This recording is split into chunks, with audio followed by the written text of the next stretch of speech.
بسم اللہ الرحمن الرحیم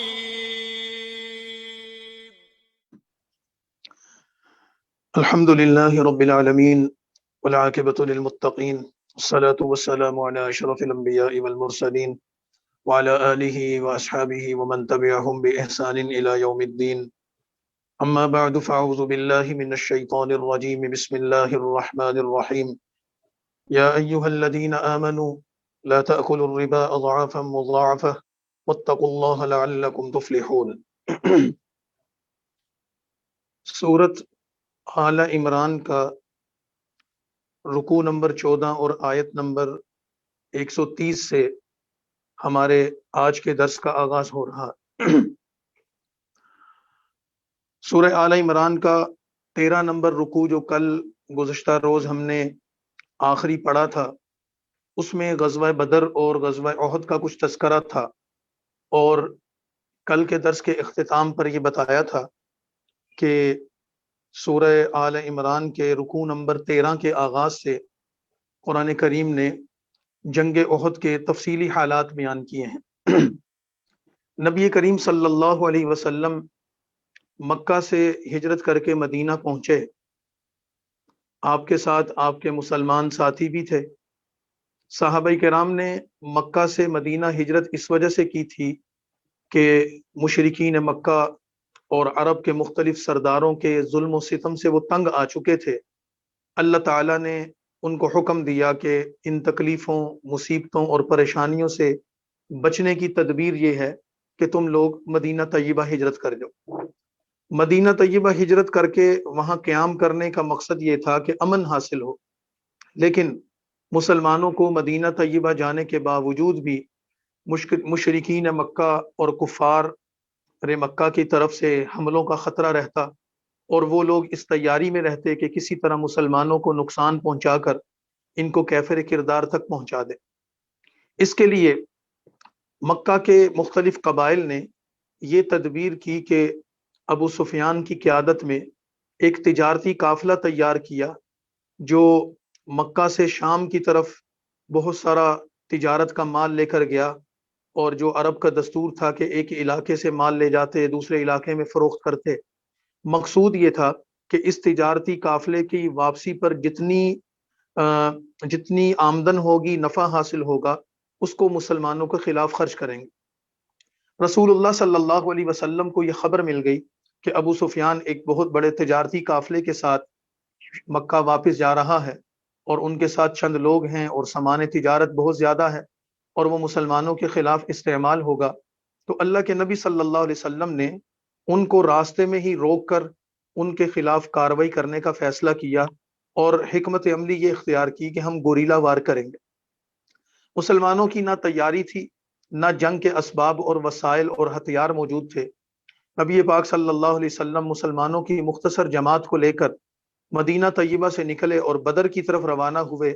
اطلاع یہ تھی کہ ابو سفیان کا قافلہ وہاں سے گزرے گا، لیکن دوسری طرف ابو سفیان کو بھی مسلمانوں کے حملے کی اطلاع مل گئی، اور اس نے مکہ پیغام بھیجا کہ مسلمانوں کو روکو، ان کا مقابلہ کرو، اور خود راستہ بدر کر سمندر کے کنارے چلتا ہوا مختلف علاقوں سے گزرتا ہوا مکہ مکرمہ بحفاظت پہنچ گیا۔ مسلمان مدینہ طیبہ سے نکل کر جب بدر پہنچے تو وہاں کافروں کے ایک لشکر کا سامنا ہوا، لیکن مسلمان یہ دیکھ کر حیران ہو گئے، بلکہ پریشان ہو گئے کہ یہ ابو سفیان کے تجارتی قافلے والا لشکر نہیں تھا، بلکہ یہ لشکر ابو جہل کی قیادت میں آنے والا 1000 افراد پر مشتمل ایک ایسا لشکر تھا جو پورے جنگی ساز و سامان سے آراستہ ہو کر جنگ کی تیاری سے آیا تھا اور مسلمانوں سے لڑنا چاہتا تھا۔ مسلمان اس سارے معاملے کو دیکھ کر پریشان ہو گئے۔ اللہ تعالیٰ نے مسلمانوں کی وہاں مدد فرمائی، مسلمانوں کے دلوں کو مضبوط فرمایا۔ مسلمانوں کی تعداد صرف اور صرف 313 تھی، اور مسلمان بدر سے جب مدینہ سے بدر پہنچے تھے تو 70 اونٹ ان کے پاس تھے، صرف 2 گھوڑے تھے اور 8 تلواریں تھیں۔ اس کے علاوہ لڑنے کے لیے، جنگ کے لیے کسی قسم کا کوئی ساز و سامان موجود نہیں تھا۔ دوسری طرف ابو جہل کے لشکر کی تعداد 1000 کے قریب تھی، اور اس میں گھوڑے تھے، اس میں جنگی ساز و سامان سے آراستہ لوگ تھے، جو زیرے پہنے ہوئے تھے اور تلواریں اور ڈھالیں اور تیر وغیرہ، ہر چیز جو اس زمانے میں جنگ میں استعمال ہوتی تھی، ان جنگی ساز و سامان سے آراستہ و پیراستہ ہو کر وہ آئے تھے۔ مسلمان رسول اللہ صلی اللہ علیہ وسلم کی قیادت میں بدر کے میدان میں کھڑے ہوئے، اللہ کے نبی نے اللہ سے مدد کی، درخواست کی، دعا کی، تو اللہ تعالیٰ نے اپنے نبی صلی اللہ علیہ وسلم کی دعا کو قبول فرماتے ہوئے مسلمانوں کو فتح دینے کا وعدہ فرما دیا، اور مسلمانوں کو یہ فرمایا کہ تم ثابت قدم ہو کر اس لشکر کا مقابلہ کرو، اللہ تمہاری مدد کے لیے 3000 فرشتے نازل کرے گا، اور وہ 3000 فرشتے تمہارے ساتھ ان کافروں کے ساتھ لڑیں گے۔ مسلمانوں کو کچھ دیر کے بعد یہ اطلاع ملی کہ مختلف قبائل سے کچھ کافر سردار مزید ابو جہل کے لشکر کی مدد کے لیے پہنچ رہے ہیں، اس سے ان کی تعداد اور ان کی قوت و شان و شوکت میں اور اضافہ ہو جائے گا۔ مسلمان اس خبر کو سن کر تھوڑا فکر مند ہوئے، تو اللہ تعالیٰ نے اللہ کے نبی صلی اللہ علیہ وسلم پر یہ وحی نازل فرمائی، اور اللہ تعالیٰ نے یہ وعدہ فرما لیا اسباب کے درجے میں، مسلمانوں تمہیں پریشان ہونے کی ضرورت نہیں ہے، اگر وہ لوگ ابو جہل کے لشکر کی مدد کرنے پہنچے تو اللہ اپنے 3000 فرشتوں میں اضافہ فرما کر 5000 فرشتوں نازل فرمائے گا، اور وہ تمہاری مدد کریں گے۔ قصہ مختصر، مسلمانوں کا 313 کی تعداد خالی ہاتھ بے سر و سامانی کے عالم میں میدان بدر میں کھڑے ہو کر جب وہ کفار کے لشکر سے ٹکرائے، تو نتیجہ یہ نکلا کہ اللہ نے اپنے وعدے کے مطابق اپنے نبی اور صحابہ کرام کو فتح عطا فرمائی، اور یہ فتح کوئی معمولی فتح نہیں تھی۔ اس جنگ میں کافروں کے 70 بڑے بڑے سردار قتل ہو گئے تھے، اور 70 لوگ ان کے گرفتار ہو کر مسلمانوں کے قیدی بن گئے تھے، اور باقی ساری لوگ بھاگ گئے تھے، اور ان کا سامان تجارت اور ان کا بہت سارا جو جنگی ساز و سامان اور مال غنیمت کے طور پر مسلمانوں کو حاصل ہوا۔ مسلمان اس جنگ سے مسرت اور خوشی کے ساتھ فاتحانہ انداز میں مدینہ طیبہ واپس آئے، اور کافروں کا وہ لشکر وہ روتا دوتا چیخو پکار کرتا بھاگتا ہوا مکہ پہنچا، اور ہر طرف چیخو پکار پڑ گئی۔ خود ابو جہل بھی بدر میں قتل ہو گیا تھا، اور بڑے بڑے سردار قتل ہو گئے تھے۔ تو جب مکہ میں یہ خلاف توقع خبر پہنچی، وہ تو اس انتظار میں تھے کہ نعوذ باللہ رسول اللہ کی شہادت کی، قتل کی خبر آئے گی، مسلمانوں کے ختم ہو جانے کی خبر آئے گی، لیکن اللہ کی مدد مسلمانوں کو ایسی پہنچی کہ مکہ کے سردار قتل ہوئے اور ان کے خاندان اجڑ گئے، اور ان کے وہم و گمان میں نہیں تھا ایسی عبرتناک شکست۔ اس شکست کا بدلہ لینے کے لیے ابو سفیان جو ابھی تک مسلمان نہیں ہوئے تھے، انہوں نے اور ان کے ساتھیوں نے قسم اٹھائی کہ ہم لازماً مسلمانوں سے بدلہ لیں گے۔ بدر کی لڑائی ہجرت مدینہ کے دوسرے سال رمضان المبارک میں ہوئی تھی۔ ابو سفیان نے لوگوں کو تیار کیا، دوبارہ انویسٹمنٹ کی گئی، بڑے بڑے وسائل اکٹھے کیے گئے، اور ایک لمبا چوڑا لشکر تیار کیا گیا، اور اگلے ہی سال سن 3 ہجری میں رسول اللہ صلی اللہ علیہ وسلم کو اطلاع ملی کہ ابو سفیان ایک بہت بڑے لشکر کے ساتھ مسلمانوں سے بدر کی جنگ کا بدلہ لینے کے لیے مکہ سے روانہ ہو چکا ہے، اور وہ لوگ مدینہ طیبہ کے راستے میں۔ نبی کریم صلی اللہ علیہ وسلم نے اپنے ساتھیوں سے مشاورت کی کہ ہمیں کیا کرنا چاہیے، نہ ہماری لڑائی کی تیاری ہے، نہ ارادہ ہے، نہ اسباب اور وسائل موجود ہیں۔ صحابہ کرام نے مختلف آراء دی۔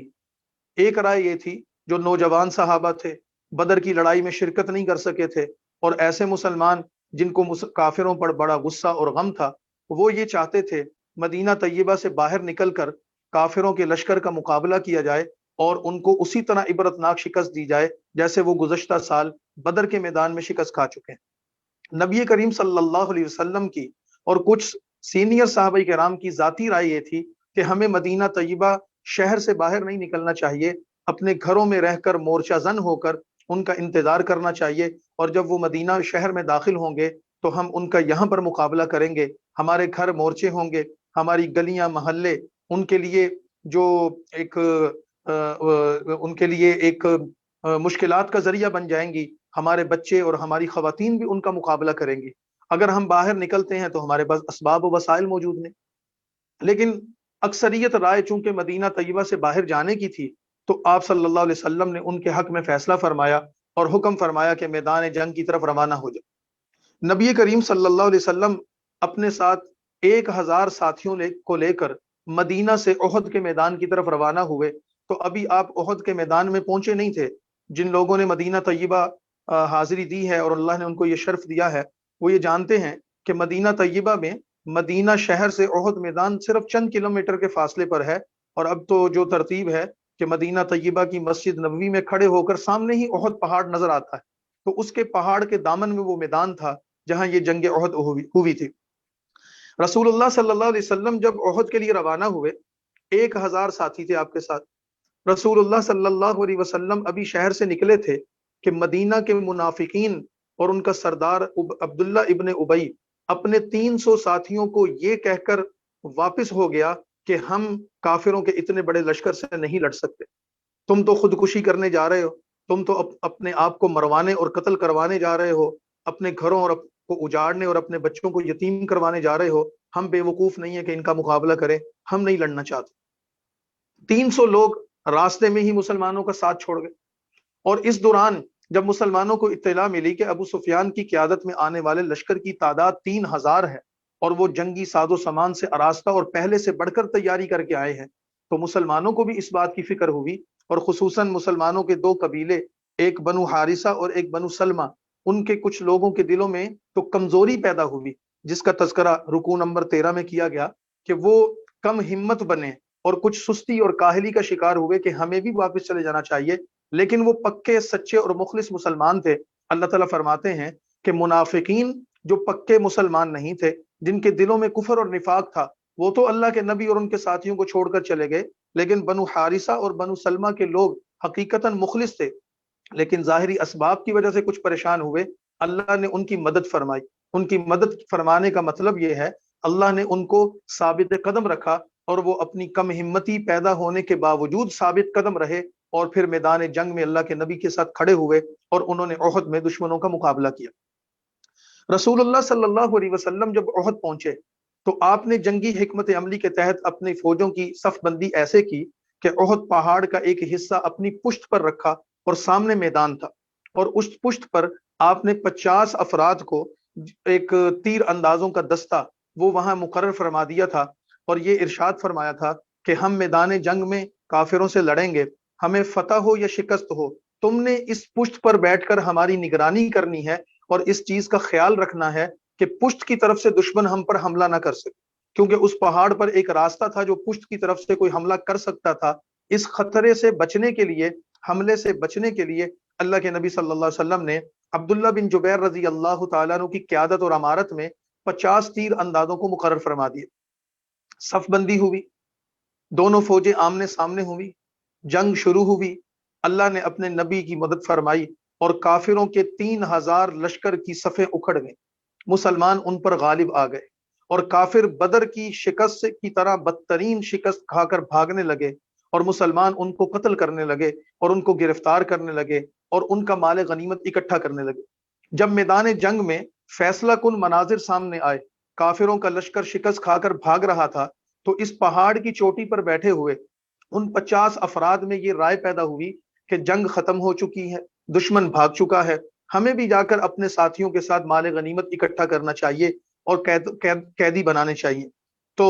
عبداللہ بن جبیر جو ان کے امیر تھے، انہوں نے فرمایا کہ رسول اللہ نے ہمیں یہ ہدایت فرمائی تھی کہ ہمیں کسی بھی صورت فتح ہو یا شکست ہو، جب تک میں نہ کہوں تم نے یہاں سے نہیں ہٹنا۔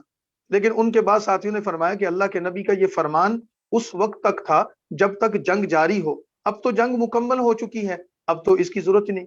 ان سے یہ ایک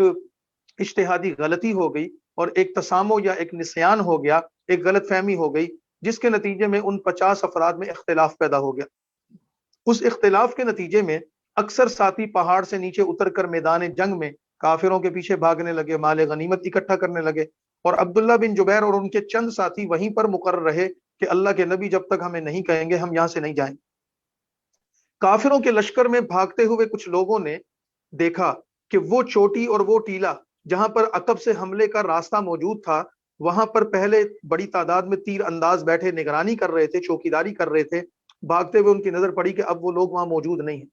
تو انہوں نے اس موقع سے فائدہ اٹھایا، اور حضرت خالد بن ولید جو اسلام کے بڑے سپہ سالار اور جرنیل تھے، وہ بھی ابھی تک مسلمان نہیں ہوئے تھے اور احد میں کافروں کی طرف سے لڑنے آئے تھے، انہوں نے کچھ لوگوں کو جمع کر کے، چونکہ وہ ایک جنگی سپہ سالار تھے اور جنگ کے رموز کو، اس کے طریقہ کار کو سمجھتے تھے، انہوں نے مسلمانوں کی یہ کمزوری فوراً دیکھ لی اور انہوں نے اپنے ساتھیوں کو جمع کر کے پشت کی طرف سے حملہ کیا۔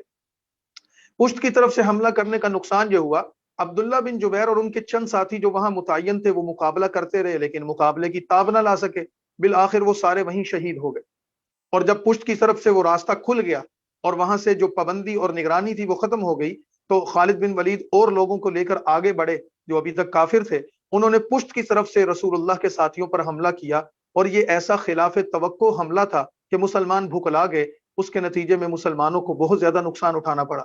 اب جب پشت کی طرف سے حملہ ہوا اور مسلمان جب پلٹ کر اپنے پشت سے آنے والے حملہ آوروں کا مقابلہ کر رہے تھے، تو وہ کافر جو آگے بھاگ رہے تھے میدان جنگ سے، ان کو بھی اندازہ ہوا کہ کچھ گڑبڑ ہو چکی ہے، اور جب انہوں نے اندازہ کیا تو وہ بھی پلٹے اور دوسری طرف سے انہوں نے مسلمانوں پر حملہ کیا۔ یوں مسلمان کافروں کے لشکر کے درمیان میں آ کر پھنس گئے، دو طرف سے ان پر جنگ مسلط ہو گئی، اور مسلمان اس دوران ایسے بکھلائے کہ 70 کے قریب مسلمانوں کی شہادتیں ہو گئی۔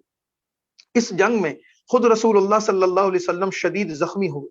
بڑے بڑے صحابہ کرام شہید ہوئے، حتیٰ کہ رسول اللہ صلی اللہ علیہ وسلم بے ہوش ہو گئے،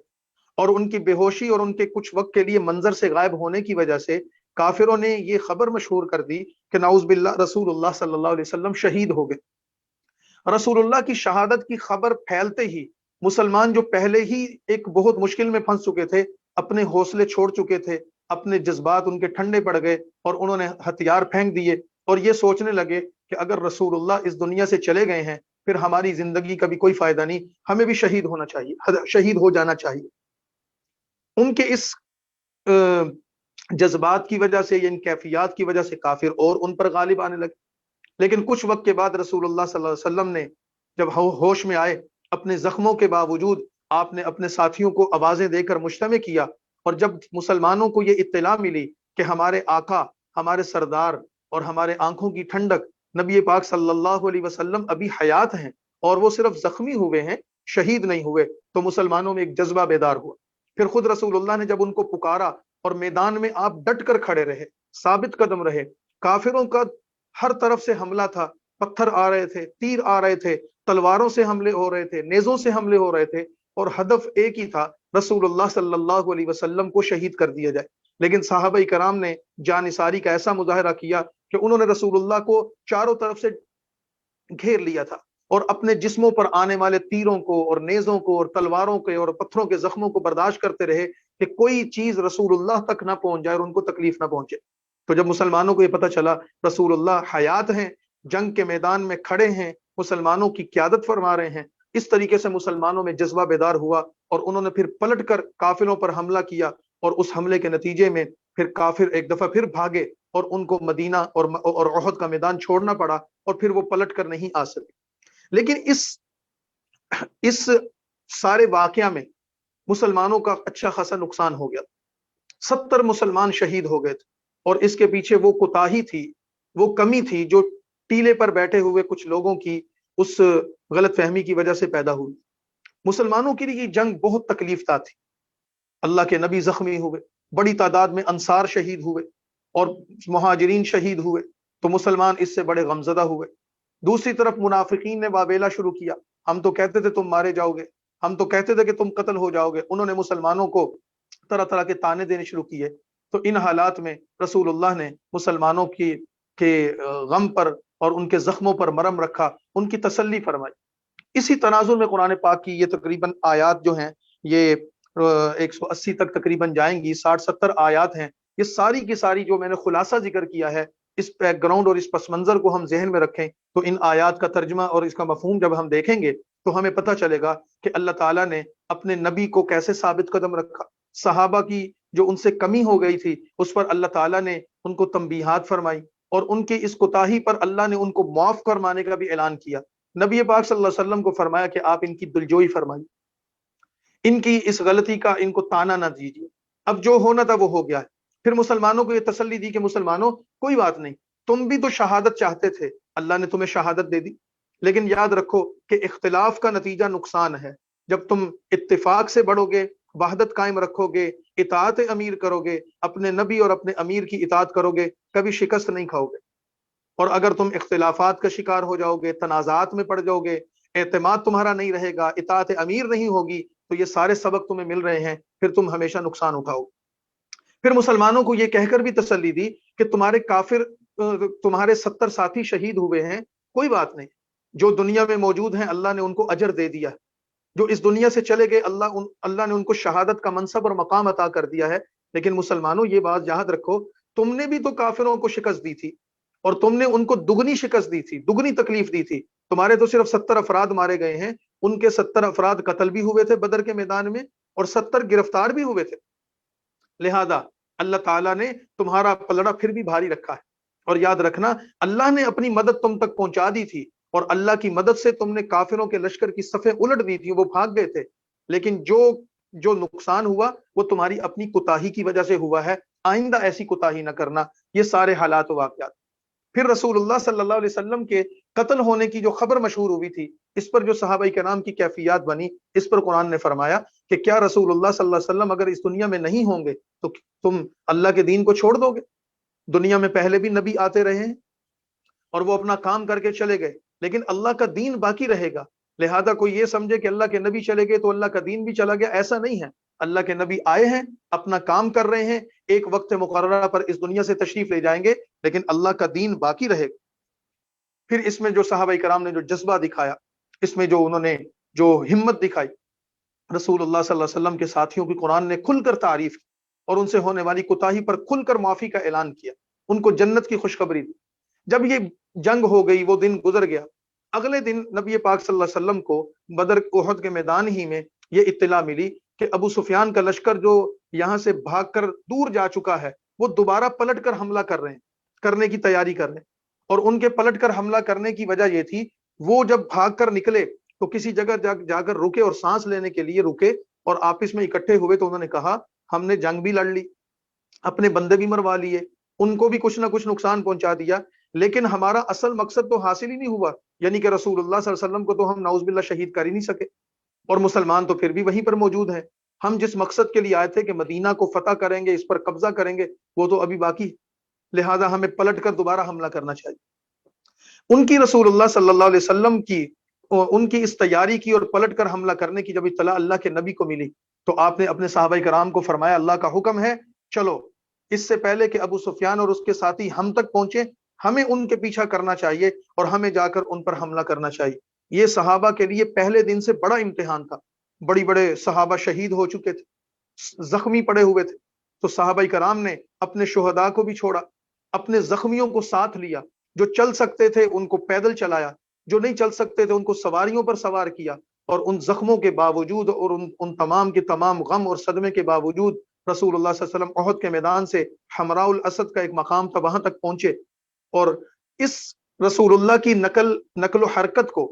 اور کافروں کے لشکر کی طرف بڑھنے کی اطلاع ابو سفیان کو مل گئی، اور اللہ نے اللہ کے نبی صلی اللہ علیہ وسلم کی اس پیش قدمی کی اس کو اطلاع پہنچتے ہی ایسا روب اس پر طاری کر دیا کہ کافروں میں دوبارہ جرت نہیں ہو سکی، اور وہ واپس آنے کی بجائے آگے بھاگ نکلے اور یہ کہہ گئے کہ ہم دوبارہ آئیں گے، بدلہ لیں گے اور تمہارا مقابلہ کریں گے۔ تو صحابہ کرام کی اللہ تعالیٰ نے تعریف فرمائی کہ جب صحابہ کو یہ پتا چلا کہ ابو سفیان کا لشکر دوبارہ آ رہا ہے اور دوبارہ تیاری کر کے آئیں گے، دھمکی دے رہے ہیں، تو ان کے عزم میں، ان کے جذبے میں، ان کے جہاد اور قتال کی اس ہمت میں اور اضافہ ہو گیا، اور وہ یہ کہنے لگے کہ جو ہم آج نہیں کر سکے کل تم آؤ گے تو ہم تمہارے ساتھ کریں گے، ہم آج بھی اپنے نبی اور اپنے دین اور اپنا اللہ کے راستے پر کھڑے ہیں۔ یہ سارا مضمون ہے ان آیات میں نے حاصل اور خلاصہ بیان کر دیا ہے۔ اب آیات دیکھتے چلے جائیے، انشاءاللہ ساری تفصیل واضح ہو جائے گی۔ رکوع نمبر 13 میں اس کا بیک گراؤنڈ اور ابتدائی چیز بتا دی تھی کہ بدر کی طرف اللہ نے اشارہ کرتے ہوئے فرمایا کہ اس وقت بھی تو اللہ نے تمہاری مدد کی تھی، 3000 یا 5000 فرشتوں کے اترنے کا وعدہ کیا تھا، اور وہ فرشتے آئے بھی اور اللہ نے تمہاری مدد فرمائی۔ احد میں بھی اللہ نے تمہاری ایسی ہی مدد فرمائی تھی، لیکن تمہاری اپنی کوتاہی سے یہ ہوا۔ اور جو رکوع نمبر 14 ہے غزوہ احد کے بیان کے ضمن میں ایک بات یہ بتائی گئی کہ ابو سفیان کا لشکر جب آیا تھا تو بہت سا مال و دولت انہوں نے اکٹھا کیا تھا، جنگ کی تیاری کی تھی، اس کے ساتھ ساتھ انہوں نے سود پر بڑا قرضہ بھی لیا تھا اس جنگ کی تیاری کے لیے۔ تو مسلمانوں کے بعض لوگوں کے دلوں میں بھی یہ خیال پیدا ہوا، یا کچھ لوگوں نے کہا کہ ہمیں بھی ایسا قرض لے کر جنگ کی تیاری کرنی چاہیے۔ تو اس جنگ کے حالات کے ضمن میں اللہ رب العزت نے سود کی مذمت بیان فرمائی کہ مسلمانوں تم یہ کام نہ کرو، قرض لینا دینا یہ غلط نہیں ہے، لیکن سود لینا اور بڑھا چڑھا کر سود دینا یا لینا یہ اللہ کے نزدیک انتہائی ناپسندیدہ عمل ہے۔ سود کی حرمت اور اس کی مذمت ہم سورہ بقرہ میں بیان کر چکے ہیں۔ یا ایھا الذین آمنوا لا تأکلوا الربا، سورہ آل عمران کا رکوع نمبر 14 اور آیت نمبر 130 سے ہم شروع کر رہے ہیں۔ اے ایمان والو، سود دگنے پر دگنا نہ کھاؤ اور اللہ تعالیٰ سے ڈرو تاکہ اللہ تمہیں نجات عطا فرمائے۔ واتقوا النار التي اعدت للکافرین، اور اس آگ سے بچو، سود کا انجام آگ ہے اور یہ آگ کافروں کے لیے تیار کی گئی ہے۔ واطیعوا اللہ والرسول، اللہ اور اس کے رسول کی تابعداری کرو تاکہ اللہ تم پر رحم فرمائے۔ وسارعوا الی مغفرۃ من ربکم، اور اپنے رب کی بخشش کی طرف دوڑو اور جنت کی طرف دوڑو، اس جنت کی چوڑائی آسمان اور زمین کے برابر ہے۔ یہ ایک مثال ہے، ورنہ جنت تو ایسی چیز ہے کہ اس کی کوئی انتہا نہیں۔ عدت للمتقین، جیسے آگ کافروں کے لیے ہے، جنت متقین کے لیے تیار کی گئی ہے۔ الذین ينفقون فی السراء والضراء، متقین و مومنین کی علامت یہ ہے کہ وہ خوشی اور تکلیف دونوں حالتوں میں اللہ کے راستے میں خرچ کرتے ہیں۔ والکاظمین الغیظ، اور غصہ ضبط کرنے والے ہیں۔ والعافین عن الناس، کبھی کسی سے ناراض ہو جائیں تو ان کو معاف کر دیتے ہیں۔ واللہ یحب المحسنین، اللہ نیکی کرنے والوں کو دوست رکھتا ہے۔ والذین اذا فعلوا فاحشہ، اور متقین و مومنین کی ایک علامت یہ ہے جب ان سے کوئی گناہ ہو جاتا ہے یا اپنے ذات اور اپنے نفس کے حوالے سے خدا کی کوئی نافرمانی کر لیتے ہیں تو وہ اس پر ڈٹے نہیں رہتے، اس گناہ پر قائم نہیں رہتے، اپنی کوتاہی اور غلطی کا اعتراف کرتے ہوئے ذکر اللہ، اللہ کو یاد کرتے ہیں، اپنے گناہوں کی اللہ سے بخشش مانگتے ہیں، اور سوائے اللہ کے ان کے گناہوں کو کون بخشنے والا ہے۔ حدیث شریف میں آتا ہے اگر کسی انسان سے زندگی میں 70 مرتبہ بھی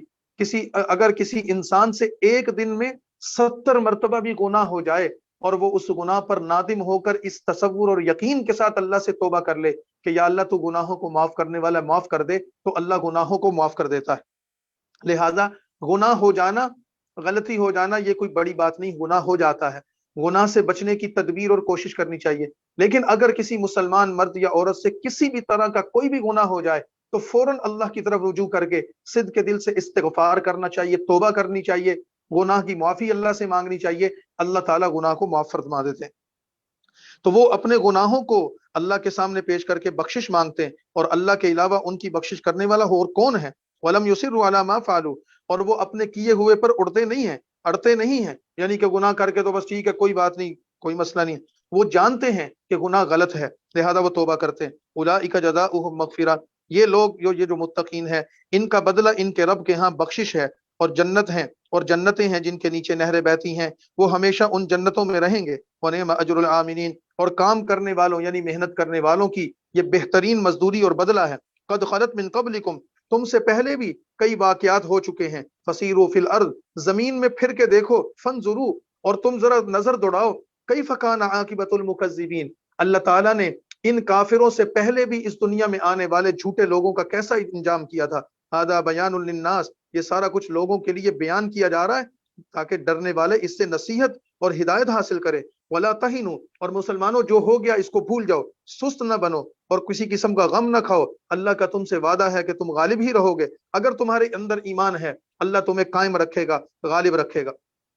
ان یمسسکم کرہ فقد مس القوم کرہ مثلہ، اگر آج تمہیں یہ زخم پہنچا ہے کہ تمہارے 70 ساتھی شہید ہو گئے تو انہیں بھی یعنی ان کافروں کو بھی ایسا ہی زخم اس سے پہلے پہنچ چکا ہے، ان کے بھی تو 70 بندے قتل ہوئے تھے۔ وتلک الایام نداولها بین الناس، اور تو ہم یہ لوگوں کے درمیان دن بدلتے رہتے ہیں، کبھی شکست اور کبھی فتح، کبھی خوشی اور کبھی غم، کبھی آسانی اور کبھی تنگی، یہ تو دنیا کا نظام ہے۔ وَلِيَعْلَمَ اللَّهُ الَّذِينَ آمَنُوا، اور یہ اس لیے تاکہ ایمان والوں کو اللہ جان لے کہ تم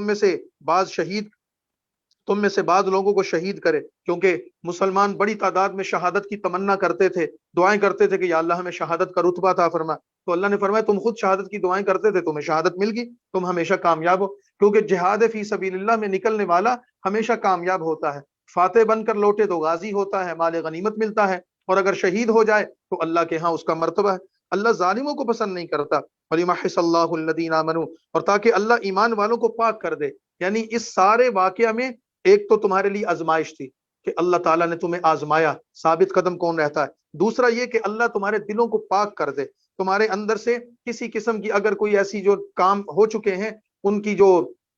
جو ایسی امیزش ہو چکی ہے، اللہ اس کو تمہارے دلوں سے نکال دے، اور اللہ تمہارے گناہوں کو معاف کر دے۔ وَيَمْحَقَ الْكَافِرِينَ، اور اللہ تعالیٰ کافروں کو مٹا دے، یعنی یہ جو کافر تمہارے ساتھیوں کو شہید کر کے گئے ہیں تو یہ اللہ تعالیٰ سے بچیں گے نہیں، اللہ کے عذاب میں آئیں گے۔ ام حسبتم ان تدخلوا الجنہ، تم پر اتنی بڑی مصیبت آ گئی، تم پریشان ہو، لیکن اللہ تم سے پوچھنا چاہتے ہیں تمہارا کیا یہ گمان ہے کہ تم جنت میں ایسے ہی داخل ہو جاؤ گے؟ اور ابھی تک اللہ تعالیٰ نے نہیں ظاہر کیا ان لوگوں کو جو تم سے جہاد کرنے والے ہیں، اور ابھی صبر کرنے والوں کو بھی ظاہر نہیں کیا۔ یعنی جنت میں داخلہ آسان نہیں ہے، جنت تو بڑی مشقت سے ملنے والی ہے، جنت تو بڑی محنتوں سے ملنے والی ہے۔ جب تمہیں جنت کی طلب ہے تو اس جنت کی طلب میں قربانی تو دینی پڑے گی۔ وَلَقَدْ كُنْتُمْ تَمَنَّوْنَ الْمَوْتَ مِنْ قَبْلِ أَنْ تَلْقَوْهُ، اور تم موت سے پہلے اس کی ملاقات کی آرزو کرتے تھے۔ آج تمہارے اتنے ساتھی شہید ہو گئے تو کیوں پریشان ہو؟ تم خود تو کہتے تھے کہ ہم شہادت کو پسند کرتے ہیں، لہذا ثابت قدم رہو۔ فقد رأیتموہ، سو اب تم نے اپنی آنکھوں سے یہ موت کے مناظر دیکھ لیے، اور جو رسول اللہ صلی اللہ علیہ وسلم کے قتل کی شہادت کی خبر سن کر تم نے جو دل چھوڑ دیا تھا اور تم غمگین ہو گئے تھے۔ وما محمد الا رسول، محمد صلی اللہ علیہ وسلم تو اللہ کے ایک رسول ہیں۔ قد خلت من قبلہ الرسل، آپ سے پہلے بھی بہت سے رسول گزر گئے۔ پھر کیا ہوا؟ اگر وہ نبی مر جائے یا مارا جائے، یعنی کہ قتل ہو جائے یا قتل کر دیا جائے، تو کیا تم اللہ کے دین سے پھر جاؤ گے، الٹے پاؤں پھر جاؤ گے؟ یا جو کوئی الٹے پاؤں پھر جائے گا تو وہ اللہ کا کچھ نہیں بگاڑ سکتا۔ اللہ کے نبی کے جانے کے بعد اللہ کے دین کو چھوڑنے والے سے اللہ کو کوئی نقصان نہیں، اس کا اپنا نقصان ہے۔ وَسَيَجْزِي اللَّهُ الشَّاكِرِينَ، اور اللہ شکر گزاروں کو ثواب دے گا۔ وَمَا كَانَ لِنَفْسٍ أَن تَمُوتَ إِلَّا بِإِذْنِ اللَّهِ، اور اللہ کے حکم کے سوا کوئی مر نہیں سکتا، ہر ایک کا ایک وقت مقرر ہے، اور جو شخص دنیا کا بدلہ چاہے گا ہم اسے دنیا ہی میں دیں گے۔ صحابہ کرام کی ایک جماعت نے، جو چند ساتھی تھے، انہوں نے مال غنیمت کے لیے اس مورچے کو چھوڑا تھا، تو اللہ تعالیٰ فرماتے ہیں مال غنیمت بھی جنگ کے ثمرات میں سے ہے، لیکن تمہاری جنگوں میں، جہاد میں شرکت کی صرف غرض مال غنیمت نہیں ہونا چاہیے۔ اگر کوئی صرف مال غنیمت اور دنیا کے مال کی طمع میں شرکت کرے گا اس کو وہ مل جائے گا، لیکن وَمَن يُرِدْ ثَوَابَ الْآخِرَةِ، اور جو آخرت کے بدلے اور اجر اور ثواب کے لیے شرکت کرے گا ہم اسے آخرت میں بڑا اجر دیں گے، اور شکر گزاروں کے لیے اللہ کے ہاں اسی طرح کا بدلہ ہے۔ وَكَأَيٍّ مِّن نَبِيٍّ قَاتَلَ مَعَهُ رِبِّيُّونَ كَثِيرٌ، اور کئی نبی ہیں جن کے ساتھ ہو کر بہت اللہ والے لڑے ہیں۔ فَمَا وَهَنُوا لِمَا أَصَابَهُمْ، یعنی اس سے پہلے بھی نبیوں کے ساتھیوں نے قتال کیا، پھر اللہ کی راہ میں تکلیف پہنچنے پر نہ وہ ہارے، نہ وہ سست ہوئے، اور نہ وہ دبے۔ یعنی اللہ کے نبیوں کے ساتھ جہاد اور قتال کرنے والوں نے ہمیشہ ثابت قدمی دکھائی، اور اللہ ثابت قدم رہنے والوں کو پسند کرتا ہے۔ وَمَا كَانَ قَوْلَهُمْ إِلَّا أَن قَالُوا، اور انہوں نے سوائے اس کے کہ کچھ نہیں کہا، جب بھی ایمان والوں پر مصیبت آئی تو انہوں نے اللہ سے رجوع کر کے یہ دعا کی، رَبَّنَا اغْفِرْ لَنَا ذُنُوبَنَا، اے ہمارے رب ہمارے گناہ معاف کر دے، اور جو ہمارے کام ہیں اور ہم سے جو زیادتی ہو گئی ہے ہمیں ثابت قدم رکھ ایمان کے معاملات میں، اور کافروں کی قوم پر اے اللہ اب ہماری مدد فرما، یعنی کافروں پر ہمیں فتح عطا فرما۔ پھر اللہ نے ان کو دنیا کا ثواب اور آخرت کا بدلہ دیا، اللہ نے ان کی دعاؤں کو قبول کیا۔ دنیا میں بدلہ یہ ملا کہ فتح حاصل ہوئی، غنیمت حاصل ہوئی، اور آخرت میں ان کے ہاں اجر ہے۔ اللہ یحب المحسنین، اور اللہ نیک کاموں کو پسند کرتا ہے۔ یا ایھا الذین آمنوا، عہد کے بیان کا ہی تسلسل ہے۔ اے ایمان والو، اگر تم کافروں کا کہا مانو گے تو وہ تمہیں الٹے پاؤں پھیر دیں گے، یعنی تمہارے دین سے تمہیں دور کر دیں گے، اور پھر تم خود ہی نقصان میں پڑو گے۔ بل اللہ مولاکم، کافروں کے کہنے میں آنے کی ضرورت نہیں، اللہ تمہارا مددگار جو موجود ہے، اور وہ بہترین مدد کرنے والا ہے۔ سنلقی فی قلوب الذین کفروا الرعب، اب ہم کافروں کے دلوں میں تمہارا ہیبت اور رعب ڈال دیں گے، اس لیے کہ انہوں نے اللہ کے ساتھ شرک کیا جس کی اللہ نے کوئی دلیل نہیں اتاری، اور ان کافروں کا ٹھکانہ تو اصل میں دوزخ ہے، اور ظالموں کا وہ دوزخ بہت ہی برا ٹھکانہ ہے۔ وَلَقَدْ صَدَقَكُمُ اللَّهُ وَعْدَهُ، اور اللہ تعالیٰ نے تم سے اپنا وعدہ سچا کر دکھایا تھا، یعنی احد کے میدان میں بھی تمہیں ابتدا میں فتح حاصل ہوئی، استحسونہم بإذنی، جب اللہ کی مدد اور اس کے حکم سے تم ان کافروں کو قتل کرنے لگے تھے۔ حتی اذا فشلتم وتنازعتم فی الامر، لیکن تم سے خود کچھ کوتاہی ہو گئی۔ کیا کوتاہی ہوئی؟ کہ جب تم نے نامردی دکھائی اور کام میں آپس میں جھگڑا ڈالا، یعنی وہ صحابہ کرام میں جو آپس میں ایک تنازع اور اختلاف ہوا تھا، جس کو ہم ایک اجتہادی غلطی کہہ سکتے ہیں۔ دونوں مخلص تھے، مورچے پر بیٹھے رہنے والے بھی مخلص تھے اور مورچے سے اترنے والے بھی مخلص تھے، صرف رسول اللہ کے حکم کو سمجھنے میں ان سے کوتاہی ہو گئی تھی، اور اس کوتاہی کا اللہ نے ذکر بھی کیا، پھر آگے ان کی معافی کا اعلان بھی ہے۔ تو اللہ کے حکم سے تم قتل کرنے لگے، لیکن تم میں کم ہمتی آ گئی اور تمہارے معاملات میں اختلاف پیدا ہوا، اور تم نے اللہ کے نبی کی نافرمانی کی، تو پھر اس کے بعد تم کو وہ چیز دکھا دی گئی جسے تم پسند کرتے تھے۔ منکم من یرید الدنیا ومنکم من یرید الآخرہ، تم میں سے بعض وہ لوگ تھے جو دنیا چاہتے تھے، یعنی کہ مال غنیمت لینا چاہ رہے تھے، اور تم میں سے بعض وہ جو تھے جو آخرت کے طلبگار تھے، یعنی رسول اللہ کے حکم پر قائم تھے، ثم صرفکم عنہم، پھر تمہیں ان سے پھیر دیا تاکہ اللہ تمہیں آزمائے۔ اور البتہ یہ جو واقعات ہوئے وَلَقَدْ عَفَا عَنْكُمْ، ذکر کر دیا تمہاری غلطی یہ ہے، تمہاری کوتاہی یہ ہے، تم سے یہ ایک خطا ہو گئی ہے، لیکن اللہ تعالیٰ اب تمہیں معاف کرنے کا اعلان کرتا ہے۔ وَلَقَدْ عَفَا عَنْكُمْ، اور البتہ تحقیق تمہیں اس اللہ نے معاف کر دیا ہے، وَاللَّهُ ذُو فَضْلٍ عَلَى الْمُؤْمِنِينَ، اور اللہ ایمانداروں پر فضل کرنے والا ہے۔ صحابہ کرام کی یہی شان ہے وہ انسان ہی تھے، عام انسانوں کی طرح انسان تھے، ان سے بھی کچھ نہ کچھ کوتاہیاں کمزوریاں ہوئی انسانی بشری تقاضوں کے پیش نظر، لیکن اللہ تعالیٰ نے ان کی خوبیوں کو بیان فرما کر ساتھ ہی یہ بھی فرما دیا کہ تم سے اگر کوئی کوتاہی کمزوری ہوئی، تم ایسے ایماندار اور ایسے مخلص و سچے ہو، اس دنیا ہی میں اللہ تمہاری معافی کا اعلان کرتا ہے۔ اور اللہ کی معافی کا اعلان کا مطلب ہے کہ تم جنتی ہو۔ اب جب کسی کی معافی کا اعلان ہو گیا اور اللہ تعالیٰ کی طرف سے ان کو معاف کر دیا گیا اور ان سے وعدہ کر لیا گیا کہ تم جنتی ہو، اب اگر اس کے بعد آج کے دور میں کوئی بدبخت، کوئی رذیل اور کوئی گھٹیا انسان صحابہ کرام کا نام لے کر ان واقعات کا ذکر کر کے صحابہ کرام کی شان میں گستاخی کرے اور ان کے عیوب تلاش کرے، اس انسان کو اپنے ایمان کی فکر کرنی چاہیے۔ وہ دنیا کا بدترین انسان ہوگا جو اللہ کے نبی کے ساتھیوں میں عیب ڈھونڈے گا، ایسے شخص کو اپنے ایمان کی فکر کرنی چاہیے۔ اللہ نے تمہیں معاف کر دیا، اللہ کے فضل کی وجہ سے ہو گیا۔ استسیدون ولا تلوون علی احد والرسول، جس وقت تم چڑھے جاتے تھے اور کسی کو مڑ کر نہیں دیکھتے تھے اور رسول تمہارے پیچھے سے پکار رہا تھا، یعنی میدان جنگ میں جب افراتفری پڑی تم آگے پیچھے بھاگ رہے تھے، لیکن اللہ کے نبی ڈٹے ہوئے تھے، کھڑے ہوئے تھے، تمہیں آوازیں دے رہے تھے، اللہ نے تمہیں اس کی پاداش میں غم دیا۔ تم نے ہمارے نبی کی رفاقت میں کمی کی، کوتاہی کی، اس کے نتیجے میں تمہیں غمگین ہونا پڑا۔ اب تمہیں اس غم میں مغموم نہیں ہونا چاہیے جو چیز ہاتھ سے نکل گئی، اور نہ اس پر جو تمہیں پیش آئی۔ اللہ خبیر بما تعملون، اللہ خبردار ہے اس چیز سے تم کرتے۔ ثم انزل علیکم من بعد الغم، پھر اللہ نے اس غم کے بعد تم پر چین یعنی اونگ بھیجی۔ حدیث پاک میں آتا ہے کہ جیسے کو قرآن کریم نے ذکر کیا، جب صحابہ کرام پر یہ افراتفری کا عالم ہوا، جب رسول اللہ صلی اللہ علیہ وسلم کے قتل کی شہادت کی خبر ان کو پہنچی، تو اس کے بعد اللہ کی طرف سے سارے صحابہ کرام پر اس غم اور صدمے میں ایک اونگ کی کیفیت آ گئی، جیسے کوئی انسان نیند میں چلا جاتا ہے۔ یہ اصل میں ایک سکینت کا نزول تھا، کچھ وقت اللہ نے ان کے ذہنوں کو نیند طاری کر دی اور ان پر ایک سکینت نازل کر دی، اور جب اس سے وہ بیدار ہوئے، اس بیدار ہونے کے بعد وہ فریش تھے بالکل، اور ان کے جذبے تازہ تھے اور ان کا ایمان سلامت تھا، اور پھر پلٹ کر انہوں نے حملہ کیا۔ اللہ نے تم پر ایک اونگ بھیجی، اس نے بعضوں کو تم میں سے ڈھانک لیا اور بعضوں کو اپنی جان کا فکر پڑ رہا تھا، اور اللہ پر جھوٹے خیال جاہلوں جیسے کر رہے تھے، یعنی کہ کچھ لوگ بدگمان ہو گئے تھے کہ پتہ نہیں اللہ کی مدد ہمارے ساتھ نہیں ہے۔ یقولون هل لنا من الامر من شیء، کہتے تھے ہمارے ہاتھ میں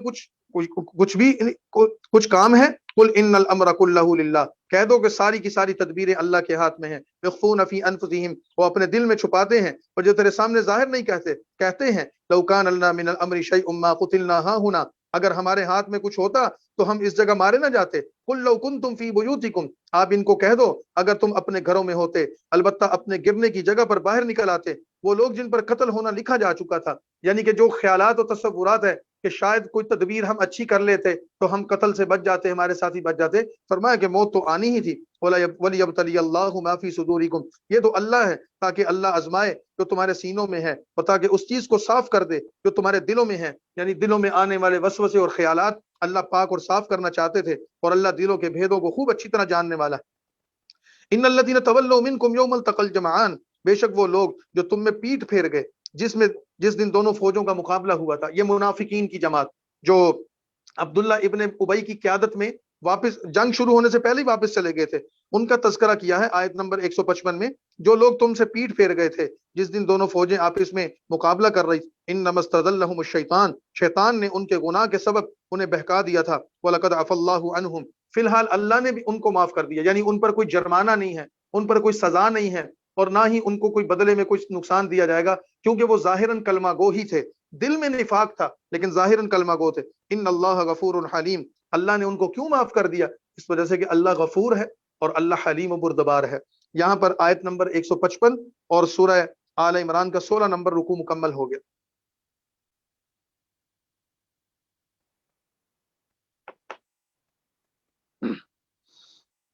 غزوہ احد ہی کے بیان میں آگے فرما رہے ہیں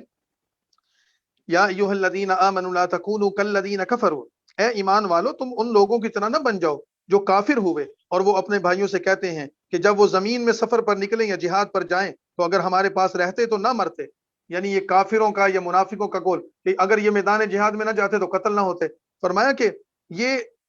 ان کا یہ قول جاہلانہ ہے. لیجعل اللہ ذلک حسرۃ فی قلوبہم، تاکہ اللہ اس خیال سے ان کے دلوں میں افسوس ڈالے. واللہ یحیی و یمیت، زندگی اور موت تو اللہ کے ہاتھ میں. بہت سارے جنگوں میں نہیں جاتے، گھروں میں مر جاتے ہیں، بستروں پر مر جاتے ہیں، اور بہت سارے جنگوں میں جاتے ہیں، فاتح بن کر لوٹتے ہیں، ان کو تو جنگ کوئی نقصان نہیں پہنچاتی. تو یہ موت اور زندگی اللہ کے اختیار میں ہے. اللہ تعالیٰ تمہارے سب کاموں کو دیکھنے والا ہے. وَلَئِن قُتِلْتُمْ فِي سَبِيلِ اللَّهِ، اور اگر تم اللہ کے راستے میں مارے گئے یا تم مر گئے، لَمَغْفِرَةٌ مِّنَ اللَّهِ، تمہارے لیے خوشخبری یہ ہے اللہ کی بخشش اور اس کی مہربانی تمہیں ملے گی، اور وہ سب چیزوں سے بہتر ہے دنیا میں جو کچھ وہ جمع کرتے ہیں. وَلَئِن مُتُّمْ أَوْ قُتِلْتُمْ لَإِلَى اللَّهِ، اور اگر تم مر گئے یا مارے گئے تو البتہ تم سب اللہ ہی کی ہاں جمع کیے جاؤ گے. فَبِمَا رَحْمَةٍ مِّنَ اللَّهِ لِنتَ لَهُمْ، پھر اللہ کی رحمت کے سبب سے نبی پاک صلی اللہ علیہ وسلم کو مخاطب ہو کر فرمایا، آپ صلی اللہ علیہ وسلم خود بڑے غمگین تھے. آپ کے انتہائی محبوب چچا سیدنا حمزہ رضی اللہ تعالیٰ عنہ کو احد میں ہی شہید کیا گیا تھا، جسم کے لاش کے ٹکڑے کیے گئے تھے، اور آپ انتہائی غمگین اور صدمے میں تھے، اور کچھ آپ صلی اللہ علیہ وسلم ان ساتھیوں سے ناراض بھی تھے جنہوں نے آپ کی نافرمانی کی. تو یہاں فرما رہے ہیں اے نبی صلی اللہ علیہ وسلم، جب اللہ نے معاف کر دیا پھر آپ ان کے لیے نرم دلی اختیار کیجئے. آپ کی محبت، شفقت اور نرم دلی کا نتیجہ ہے کہ آپ کے یہ فریفتہ اور آپ پر فدا ہیں اور آپ پر جان جھڑکتے ہیں. اگر آپ سخت دل ہو گئے، سخت مزاج ہو گئے، تو یہ آپ کے ساتھی آپ کے ساتھ اس طرح نہیں ہوں گے. لہذا فرمایا پھر اللہ کی رحمت کے سبب آپ صلی اللہ علیہ وسلم بھی مزاج اور سخت دل ہوتے تو یہ آپ کے ساتھی آپ کے ارد گرد سے چلے جاتے. اے نبی فاعف عنہم، ان کو معاف کیجئے، ان کے لیے بخشش کی دعا کیجئے، اور ان سے مشاورت کرتے رہیے، ان کی رائے لیجئے. فَإِذَا عَزَمْتَ فَتَوَكَّلْ عَلَى اللَّهِ، یاد رکھو جب تم کسی کام کا ارادہ کر کے اللہ پر بھروسہ کر لیتے ہو تو ان اللہ یحب المتوکلین، تو اللہ توکل کرنے والوں کو پسند کرتا ہے. ان ینصرکم اللہ فلا غالب لکم، اگر اللہ تمہاری مدد کرے گا تو تم پر کوئی غالب نہیں ہوگا، اور اگر اس نے تمہاری مدد چھوڑ دی تو پھر کون ہے جو اس کے بعد تمہاری مدد کر سکے. جنگوں میں فتح اور شکست کے فیصلے اسباب پر نہیں ہوتے، یہ ظاہری چیزیں ہیں، اصل فیصلے اللہ کی مدد سے ہوتے ہیں. بدر کے میدان میں مسلمان کچھ بھی نہیں تھے، نہ تعداد میں، نہ اسباب اور وسائل میں، لیکن اللہ نے ان کو شاندار فتح عطا فرمائی تھی. عہد میں مسلمان پھر بھی کچھ نہ کچھ تیاری کر کے نکلے تھے اور پتہ تھا کہ جنگ ہونی ہے، لیکن اس کے باوجود اتنا نقصان ہوا تو یہ اللہ کی طرف سے. اور مسلمانوں کو اللہ پر بھروسہ کرنا چاہیے. وما كان لنبي ان يغل، اور بعض لوگ یہ کہہ رہے تھے رسول اللہ صلی اللہ علیہ وسلم غنیمت کے مال میں یہ غنیمت کے حصول کے لیے گئے، تو جو منافقین کا یا کافروں کا یہ ایک الزام اور بہتان. تو فرمایا کہ نبی کی یہ شان کے لائق نہیں ہے کہ وہ کسی غنیمت کے معاملے میں خیانت کرے، اور جو کوئی خیانت کرے گا اس چیز کو قیامت کے دن لائے گا جو اس نے خیانت کی تھی. دنیا میں کسی کی مال میں، کسی کی چیز میں خیانت کرنے والا وہ اللہ کے ہاں جواب دہ ہے. ثم توفى كل نفس ما كسبت، پھر کوئی پورا پالے گا ہر اس چیز کو جو اس نے کمایا تھا، اور وہ کسی کے ساتھ قیامت کے دن ظلم نہیں ہوگا. افمن اتبع رضوان اللہ، کیا وہ شخص جو اللہ کی رضا کا تابع ہے اس شخص کے برابر ہو سکتا ہے جو اللہ تعالیٰ کے غضب کا مستحق ہو گیا؟ ایک بندے پر اللہ کی رحمت ہے اور دوسرے بندے پر خدا کی لعنت ہے، دونوں کبھی برابر نہیں ہو سکتے. ومأواہ جہنم، خدا کی لعنت والے کا ٹھکانہ دوزخ ہے اور وہ بہت بری جگہ. ہم درجات عند اللہ، اللہ کے ہاں ان رحمت والے اور انعام یافتہ لوگوں کے مختلف درجے ہیں، اللہ دیکھتا ہے جو کچھ وہ کرتے ہیں. لقد من اللہ علی المؤمنین اذ بعث فیہم، اللہ نے ایمان والوں پر احسان کیا، اللہ نے ایمان والوں پر یہ احسان کیا کہ انہی میں سے اللہ نے ایک رسول ان میں بھیجا. اور وہ رسول کون ہے؟ جو آیات کی تلاوت کرتا ہے، وَيُزَكِّيهِمْ، انہیں پاک کرتا ہے، وَيُعَلِّمُهُمُ الْكِتَابَ وَالْحِكْمَةَ، انہیں کتاب اور حکمت کی تعلیم دیتا ہے. اور یہ نبی اپنی محنت سے ان پر یہ سارے کام اس وجہ سے کرتا ہے تاکہ ان کو وہ گمراہی سے نکالے جس گمراہی میں وہ پڑے ہوئے تھے. اللہ کے نبی کی یہ شان، آیات کی تلاوت، تزکیہ نفس اور تعلیم کتاب حکمت، یہ حضرت ابراہیم کی دعا ہے رسول اللہ کے لیے کہ ایسی ذمہ داریاں میری اولاد میں آنے والے نبی کو حاصل ہوں گی. اس کا ہم سورہ بقرہ میں تذکرہ پڑھ چکے ہیں. اولما اصابتکم مصیبت، کیا جب تمہیں ایک تکلیف پہنچی تو تم اس سے پریشان ہو گئے حالانکہ تم اس سے دگنی تکلیف ان کافروں کو پہنچا چکے تھے. قلتم انا ھذا، تو پھر اب تم یہ کہتے ہو کہ یہ تکلیف کہاں سے آئی؟ مسلمانوں نے کافروں کو دگنی تکلیف اس طرح پہنچائی کہ مسلمانوں کے 70 بندے مارے گئے، کافروں کے 70 قتل بھی ہوئے تھے اور 70 گرفتار بھی ہوئے تھے. تو یہ تکلیف کہاں سے آئی؟ قل هو من عند انفسکم، اے نبی یہ ساتھی آپ کے پوچھتے ہیں کہ اللہ کی مدد ہمارے ساتھ تھی، پھر یہ تکلیف ہم میں کیوں آئی، یہ غم ہمیں کیوں آیا؟ فرمایا ہوا من عند انفسکم، یہ تکلیف تمہیں تمہاری ہی وجہ سے پہنچی ہے، تم سے ایک کوتاہی ہو گئی تھی۔ ان اللہ علی کل شیء قدیر، اللہ ہر چیز پر قادر۔ وما اصابکم یوم التقى الجمعان، اور جو کچھ تمہیں اس احد کے دن پیش آیا، جس دن دونوں جماعتیں آپس میں مقابلہ کر رہی تھیں، یہ اصل میں اللہ کے حکم سے ہوا، اللہ تاکہ ایمانداروں کو ظاہر کر دے، اس مصیبت اور غم میں پتہ چلے کون رسول اللہ کے ساتھ ہے اور کون رسول اللہ کے ساتھ نہیں۔ منافق پہلے ہی جدا ہو گئے تھے، پتہ چل گیا تھا ان کے دل میں نفاق ہے، ایمان والے ثابت قدم رہے تو اللہ ان کی تعریف فرما رہے ہیں۔ تو اللہ یہ جاننا چاہتا تھا کہ وہ ایمانداروں کو ظاہر کر دے، وَلِيَعْلَمَ الَّذِينَ نَافَقُوا، اور اللہ ایمان والوں کے ساتھ منافقوں کو بھی ظاہر کر دے، ایک طرف منافق ہو گئے، دوسری طرف ایمان والے ہو گئے۔ وَقِيلَ لَهُمْ تَعَالَوْا قَاتِلُوا فِي سَبِيلِ اللَّهِ، اور انہیں کہا گیا تھا کہ آؤ اللہ کے راستے میں لڑو یا دشمن کا مقابلہ کرو۔ قَالُوا لَوْ نَعْلَمُ قِتَالًا لَاتَّبَعْنَاكُمْ، انہوں نے اگر ہمیں علم ہوتا کہ آج جنگ ہوگی تو ہم تمہارے ساتھ ضرور چلتے۔ وہ اس وقت بنسبت ایمان کے کفر سے زیادہ قریب تھے۔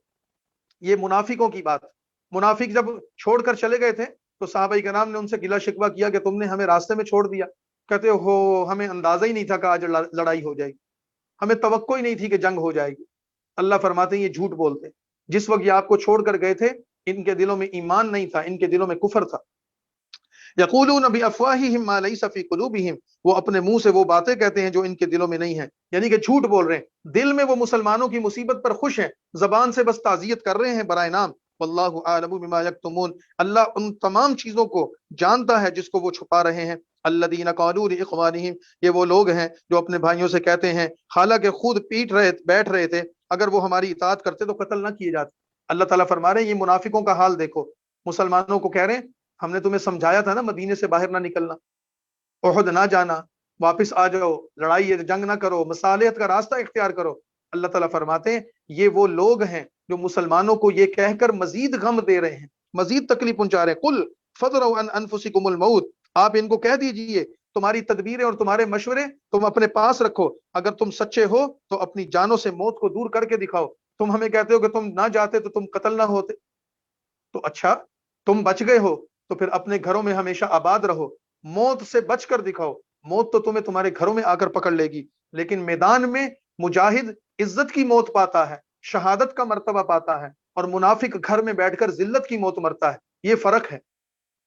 وَلَا تَحْسَبَنَّ الَّذِينَ قُتِلُوا فِي سَبِيلِ اللَّهِ أَمْوَاتًا، مسلمانوں کی تسلی دیتے ہوئے فرمایا مسلمانوں جو لوگ اللہ کے راستے میں شہید ہو گئے ان کو مردہ نہ کہو، وہ اللہ کے ہاں ایک مرتبہ پا چکے ہیں، شہید ہو گئے ہیں، وہ اللہ کے ہاں زندہ ہیں اور اپنے رب کے ہاں سے ان کو رزق دیا جا رہا ہے۔ فرحین بما آتاہم اللہ من فضلی، اللہ نے اپنے فضل سے جو انہیں دیا ہے اس پر وہ خوش ہونے والے ہیں اور ان کی طرف سے بھی خوش ہوتے ہیں۔ لم یلحقوا بہم من خلفہم، جو ابھی تک ان کے پیچھے سے ان کے پاس نہیں پہنچے۔ اللہ خوف علیہم ولا ہم یحزنون، اور ان پر جو شہید ہونے والے ہیں دنیا کی شہادت کا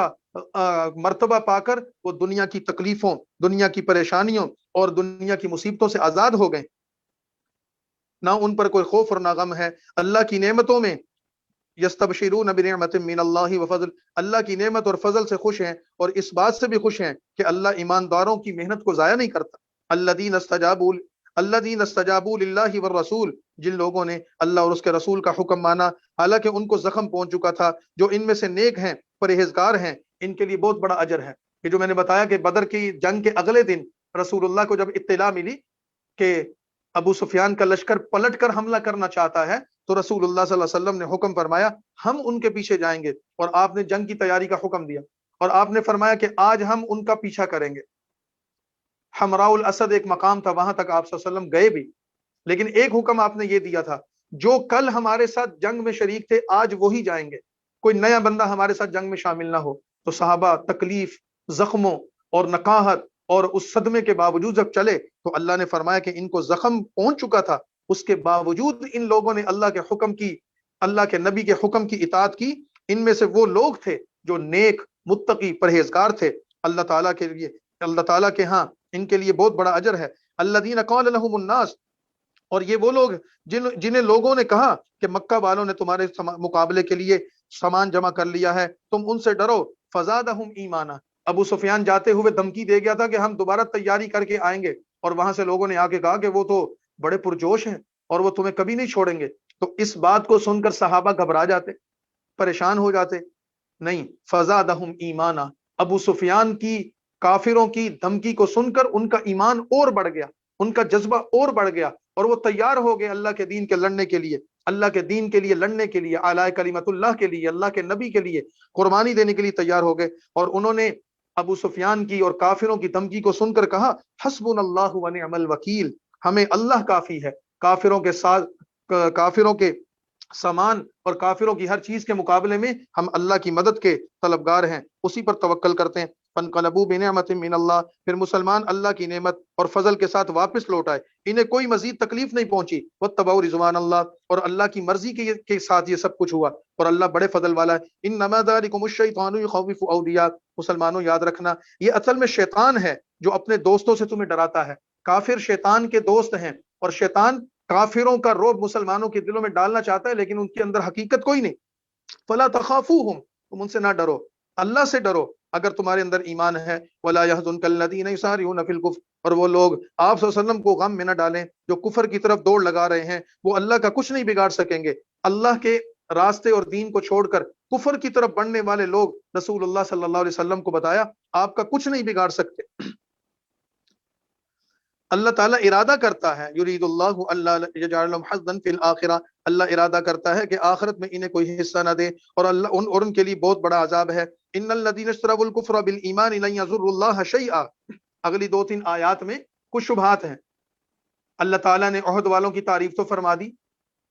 اور یہ بھی فرما دیا کہ تم سے کچھ کوتاہی ہو گئی، لیکن اصل میں یہ تمہاری آزمائش تھی، یہ سب کچھ ہو گیا، تو پھر اللہ ایمان والوں کو آزماتا کیوں ہے؟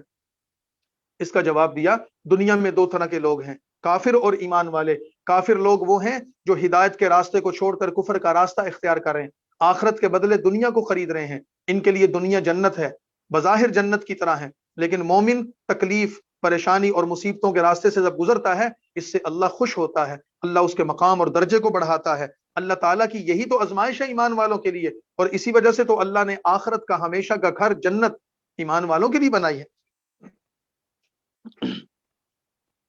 تو کافروں کی عیش و عشرت تمہیں دھوکے میں نہ ڈالے، کافروں کی عیش و عشرت اور مسلمانوں کی مصیبتیں اور پریشانی تمہیں دھوکے میں نہ ڈالے، یہ تو دنیا کا فریب خانہ ہے، اس کے علاوہ کچھ نہیں۔ ان الذین اشتروا الکفر بالایمان، جنہوں نے ایمان کے بدلے کفر کو خرید لیا، وہ اللہ کا کچھ نہیں بگاڑ سکتے، ان کے لیے تو دردناک عذاب ہے۔ ولا يحسبن الذین کفروا، اور کافر یہ نہ سمجھے کہ ہم نے جو انہیں مہلت دی ہے یہ ان کے حق میں بہت بہتر ہے۔ انما نملی لہم، ہم تو انہیں مہلت اس لیے دیتے ہیں وہ اور گناہ کریں۔ دنیا میں عیش و عشرت ان کو اس وجہ سے دی، ان کی لگام کو ڈھیل دی ہے، اور ان کو آزاد چھوڑا ہوا ہے، کر لو جو کرنا ہے، اور زیادتی کرو اور گناہ کرو۔ وَلَهُمْ عَذَابٌ مُهِينٌ، ایک وقت آئے گا ان کو ایسا عذاب ہوگا کہ جو ان کو ذلیل کرنے والا عذاب ہوگا۔ ما کان اللہ لیذر المؤمنین، اللہ مسلمانوں کو اس حالت پر رکھنا نہیں چاہتا جس پر تم اب ہو، یعنی ایسا نہیں ہے مسلمانوں کہ تم ہمیشہ تکلیف میں، غم میں، مصیبت میں رہو گے، ایسا نہیں ہے۔ یہ آزمائش کی گھڑی تھی، نکل گئی، چلی گئی۔ حتی یمیز الخبیث من الطیب، اصل میں اللہ ناپاک کو پاک سے جدا کرنا چاہتا۔ اگر احد کی جنگ نہ ہوتی کیسے پتہ چلتا کہ منافق کون ہے اور مومن کون ہے؟ کیسے پتہ چلتا کہ دل میں کفر رکھ کر چھپا کر ایمان کا دعویٰ کرنے والا کون ہے اور دل کے اندر ایمان کی نعمت کو رکھنے والا کون ہے؟ اللہ نے پاک اور ناپاک کو الگ کر دیا، کافر اور منافق کو اور مسلمانوں کو الگ کر دیا۔ لیکن یہ اللہ کا طریقہ نہیں ہے کہ تمہیں غیب پر مطلع کر دے۔ سوال پیدا ہوا کہ اللہ تعالیٰ پہلے ہی بتا دیتا کون منافق ہے، کون مسلمان ہے، کس کے دل میں ایمان ہے۔ فرمایا یہ غیب کی باتیں ہیں، اللہ جتنی چیز بہتر سمجھتا ہے بتا دیتا ہے، اور جتنی اللہ تعالیٰ کی حکمت ہو اللہ نہیں بتاتے، لیکن اللہ اپنے رسولوں میں سے جسے چاہتا ہے چن لیتا ہے۔ فَآمِنُوا بِاللَّهِ وَرُسُلِهِ، لہذا اللہ اپنے بندوں، اپنے پیغمبروں پر وہ اطلاعات بھیجتا رہا ہے، تم اللہ پر ایمان رکھو، اس کے رسولوں پر ایمان رکھو۔ وَإِن تُؤْمِنُوا، اگر تم ایمان لاؤ اور پرہیزگاری کرو گے تو تمہارے لیے بہت بڑا اجر ہوگا۔ وَلَا يَحْسَبَنَّ الَّذِينَ يَبْخَلُونَ بِمَا آتَاهُمُ اللَّهُ، اور جو لوگ اس چیز پر بخل کرتے ہیں کہ جو اللہ نے ان کو اپنے فضل سے دی ہے، یعنی اللہ کے راستے میں مال خرچ نہیں کرتے، جہاد اور قتال میں حصہ نہیں لیتے اور اس میں اپنا مال نہیں لگاتے، وہ یہ خیال نہ کریں کہ بخل ان کے حق میں بہتر ہے، بل هو شر لهم، زکوٰۃ فرض تھی نہیں دی، صدقہ نہیں دیا، خیرات نہیں دیا، یہ کنجوسی اور بخل یہ ان کے لیے تباہی ہے، یہ ان کے لیے شر ہے۔ سَيُطَوَّقُونَ مَا بَخِلُوا، قیامت کے دن وہ مال توک بنا کر ان کے گلوں میں ڈالا جائے گا جس میں وہ بخل کرتے تھے۔ حدیث پاک میں آتا ہے جب کسی شخص کے پاس مال ہو اور اس پر زکوٰۃ فرض ہو اور وہ زکوٰۃ ادا نہ کرے تو زکوٰۃ ادا نہ کرنے کی وجہ بخل ہی تو ہے۔ قیامت کے دن اس کے اس مال کو